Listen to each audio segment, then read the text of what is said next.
آج مجھے اپنی زندگی کی پہلی کمائی ملنے والی تھی۔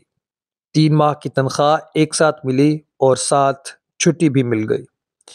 گھر پہنچا تو عید کا سا سما تھا۔ ماں باپ، بہن بھائی سب بہت خوش تھے۔ میں نے ساری رقم والدہ کے ہاتھ پر رکھ دی۔ والدہ نے رقم کا تیسرا حصہ راہ خدا میں خرچ کرنے کی نیت سے علیحدہ کیا اور کہا کہ اس رقم سے ایک بیوہ عورت کے گھر راشن خرید کر پہنچا دینا جو دور کے ایک محلے میں رہتی تھی۔ میں اسی وقت گیا اور راشن خرید کر لے آیا۔ گھر میں میرے لیے پرتکلف طعام کا انتظام کیا گیا تھا۔ بہن بھائیوں کے ساتھ مل کر لذیذ کھانوں کے مزے اڑائے اور سفر کی تھکاوٹ دور کرنے کی غرض سے رضائی میں گھس گیا۔ آنکھیں نیند سے بوجھل ہو رہی تھیں کہ اچانک اس بیوہ عورت اور اس کے یتیم بچوں کا خیال آیا۔ ارادہ کیا کہ ابھی جاؤں اور سامان پہنچا آؤں۔ طبیعت میں سستی تھی، سوچا کل پہنچا دوں گا، لیکن بعد میں خیال آیا میں تو پرتکلف کھانے کا مزہ لے چکا، کہیں وہ بچے بھوکے نہ ہوں۔ اسی وقت لحاف سے نکلا، ایک چادر اوڑھی، تھیلا کاندھے پر رکھا اور اس کے گھر کی طرف نکل پڑا۔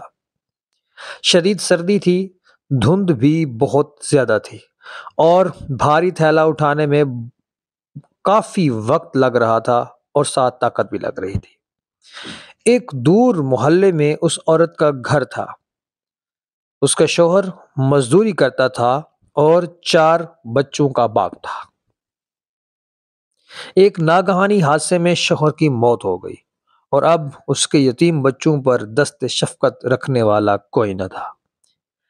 قسمت بھی بہت ستم ظریف ہے، کبھی ایسے لوگوں کو لپیٹ میں لے لیتی ہے جن کا خدا کے سوا کوئی نہیں ہوتا۔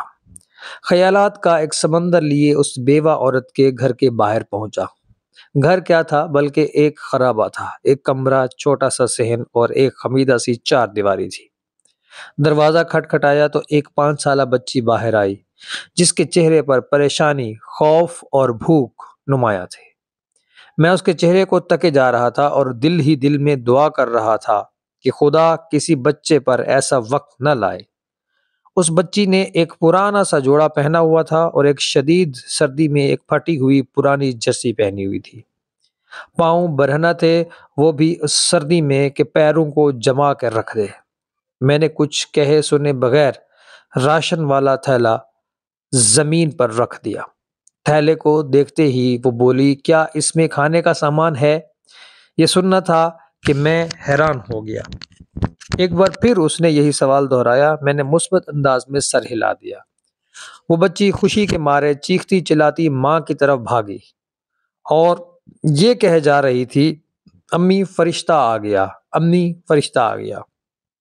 اور پھر 2 اور چھوٹے چھوٹے بچے خوشی کے مارے دروازے پر دوڑے چلے آئے، کبھی مجھے دیکھتے کبھی اس تھیلے کو، اور خوشی سے لوٹ پوٹ ہوئے جا رہے تھے۔ میری آنکھوں سے آنسو رواں ہونے لگے، ہونٹ کپ کپا رہے تھے اور جسم میں ایک سرد لہر سی دوڑ رہی تھی۔ خدایا، یہ کیا ماجرا ہے؟ کیوں یہ بچے مجھ گنہگار کو فرشتہ سمجھ بیٹھے ہیں؟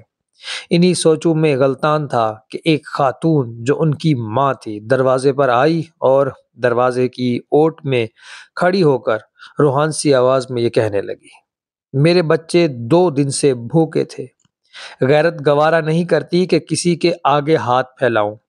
میرے مرحوم شوہر بھی محنت مزدوری کرتے تھے مگر کبھی کسی کے آگے ہاتھ نہ پھیلایا تھا۔ ان کے چلے جانے کے بعد ان کی دیکھ بھال کرنے اور ان کی دیکھ بھال کرنے والا کوئی نہیں ہے۔ رشتہ داروں نے ہاتھ کھینچ لیے ہیں اور محلے والے بھی مدد نہیں کرتے، مگر کبھی کبھی آپ جیسے نیک دل لوگ مدد کر دیتے ہیں۔ میں 2 دن سے بچوں کو یہ کہہ کر بہلا رہی تھی کہ ایک فرشتہ آئے گا اور ہمارے لیے کھانا لے آئے گا، اسی لیے یہ آپ کو فرشتہ سمجھ بیٹھے ہیں۔ اس عورت نے خدا کے حضور شکرانے کے چند کلمات ادا کیے، مجھے ڈھیر ساری دعائیں دیں اور شکریہ ادا کیا۔ میں وہاں سے واپس ہو لیا۔ آنسو رکنے کا نام نہیں لے رہے تھے۔ زندگی میں کبھی خود کو اتنا پرسکون محسوس نہیں کیا جتنا آج کر رہا تھا، اور اندازہ لگایا کہ ایک بے بس انسان کی مدد کرنے سے جو روحانی سکون ملتا ہے وہ کسی اور کام میں نہیں۔ ہمارے ارد گرد ایسے بہت سے غربا یتامہ موجود ہیں جو کہ مستحق ہیں اور مستحق ہونے کے باوجود کسی کے آگے ہاتھ نہیں پھیلاتے، مگر مدد کرنے والے ہاتھوں کے منتظر ضرور رہتے ہیں۔ دو وقت کی روٹی ہی ان کا کل جہاں ہوا کرتی ہے۔ ایسے لوگوں کی مدد کرنی چاہیے، چاہے وہ ایک وقت کا کھانا ہی کیوں نہ ہو۔